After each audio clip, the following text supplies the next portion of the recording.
라디오 땡땡 기도입니다. 오늘 날마다 듣기로 큐티 본문은 마가복음 6장 7절에서 13절 말씀입니다. 마가복음 6장 7절에서 13절 말씀의 전체 제목은 제자로 사는 길입니다. 두 가지를 보겠습니다. 제자로 사는 길의 첫 번째, 공동체로 일하는 것을 배워야 합니다. 오늘 본문은 이 7절 말씀으로 시작됩니다. 12제자를 부르사 둘씩 보내시며, 예수님이 제자들을 부르실 때는 개인적으로 한 사람씩 만나셨습니다.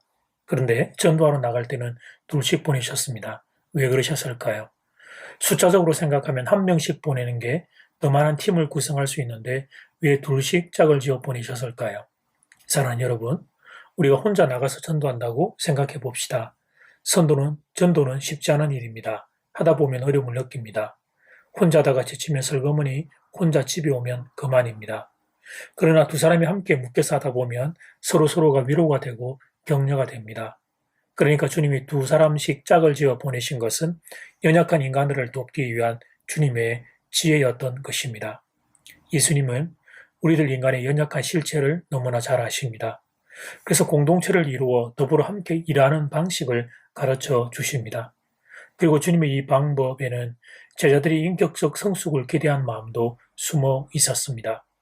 마가복음에는 어떻게 짝을 지었는지 나오지 않지만 마태복음을 읽어보면 두 사람씩 짝이 될 때의 팀원이 기록되어 있습니다.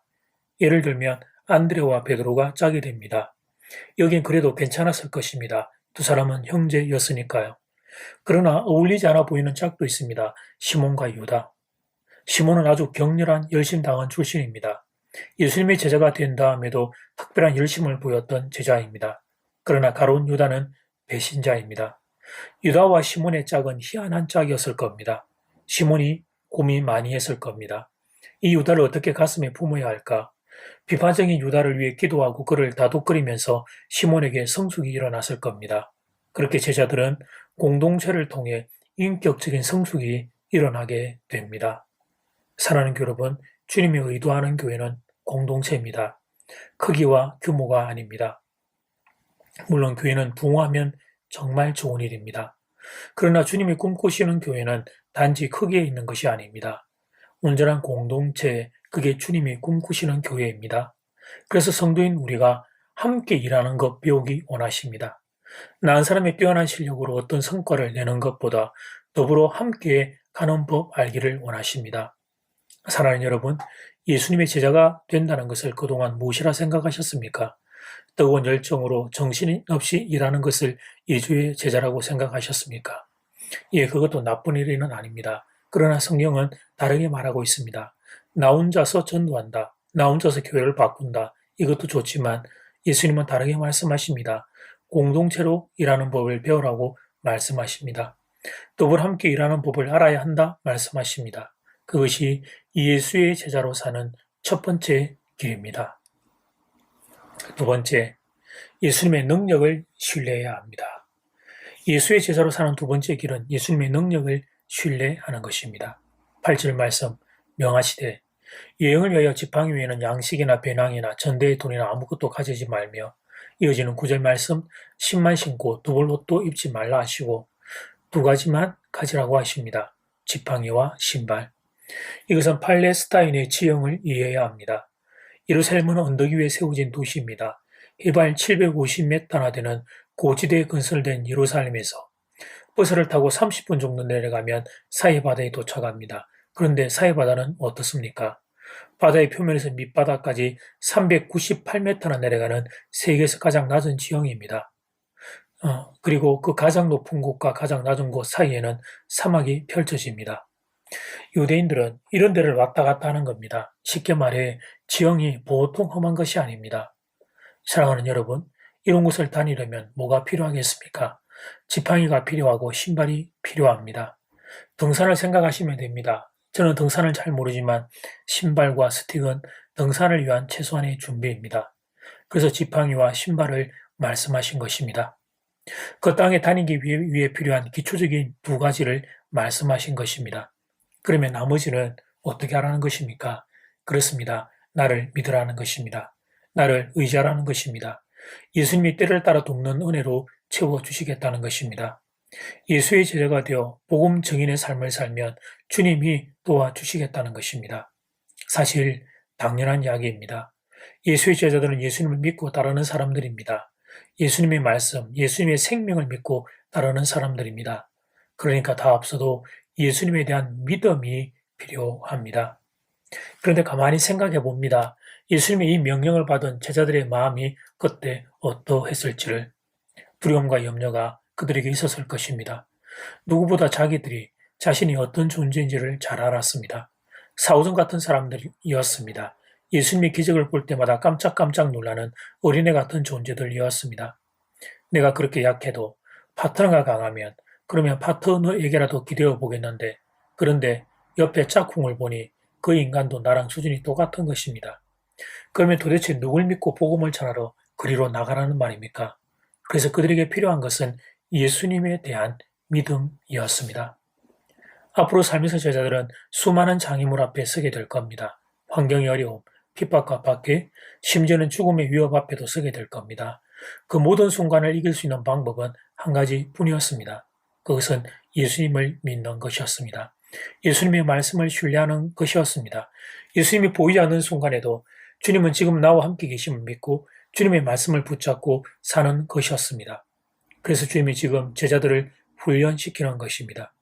그리고 주님을 믿고 도전했을 때 기적이 나타남을 통해 제자들의 믿음을 확장시켜주고 계신 것입니다. 이제 첫 번째 기도 시간입니다.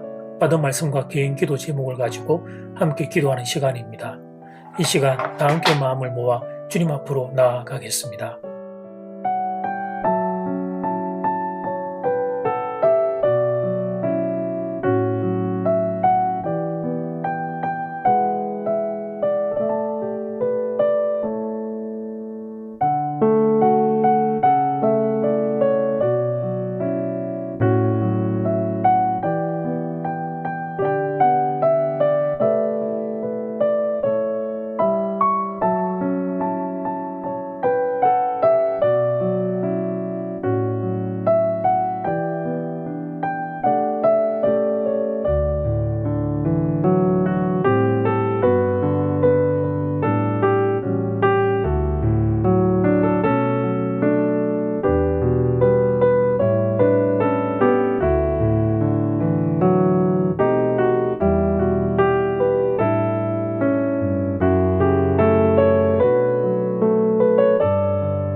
이제 두 번째 기도 시간입니다.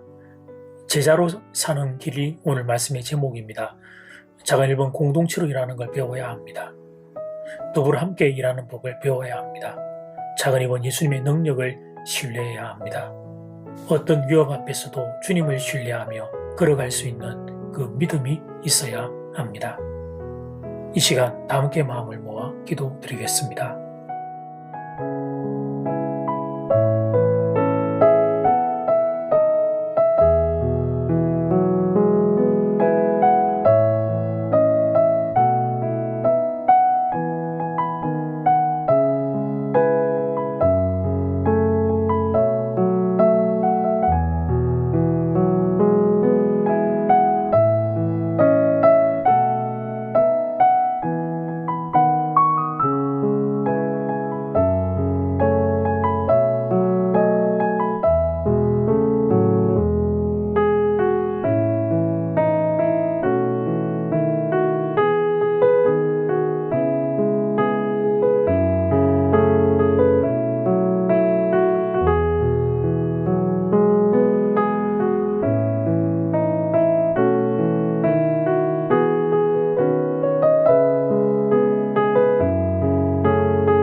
예수님 오늘 말씀을 통해 예수의 제자로 사는 길을 배웠습니다. 1번 공동체로 일하는 것, 2번 예수님의 능력을 신뢰하는 것.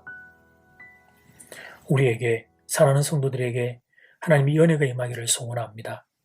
교회에서 더불어 함께 일하는 법을 배워하는 더불어 함께 공동체로 일하는 귀한 성도들 되기를 축복합니다.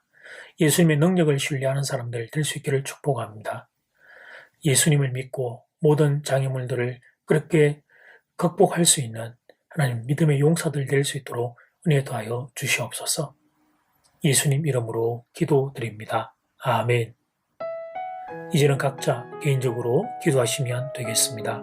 평안한 밤 되십시오.